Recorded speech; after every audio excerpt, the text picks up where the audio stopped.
কক্সবাজারের টেকনাফে প্রায় ৪ কোটি টাকা মূল্যের বিপুল পরিমাণ ইয়াবাসহ ২ জন মাদক পাচারকারীকে আটক করেছে বাংলাদেশ কোস্টগার্ড।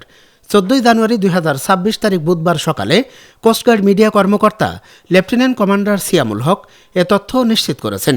তিনি বলেন, গোপন সংবাদের ভিত্তিতে গত ১৩ জানুয়ারি ২০২৬ তারিখ মঙ্গলবার দুপুর ১টায় কোস্টগার্ড স্টেশন টেকনাফ কর্তৃক কক্সবাজারের টেকনাফ থানাধীন নাইটং পাড়া সংলগ্ন নাফ নদীতে একটি বিশেষ অভিযান পরিচালনা করা হয়।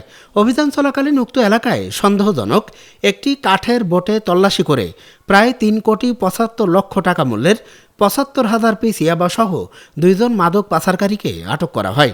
জব্দকৃত ইয়াবা, পাচার কাজে ব্যবহৃত বোট ও আটককৃত মাদক পাচারকারীদের বিরুদ্ধে পরবর্তী আইনানুগ ব্যবস্থা গ্রহণের জন্য টেকনাফ মডেল থানায় হস্তান্তর করা হয়েছে।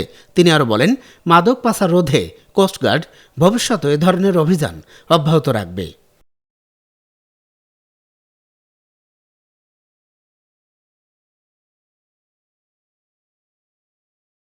চ্যানেলটি সাবস্ক্রাইব করে সাথে থাকার জন্য অসংখ্য ধন্যবাদ।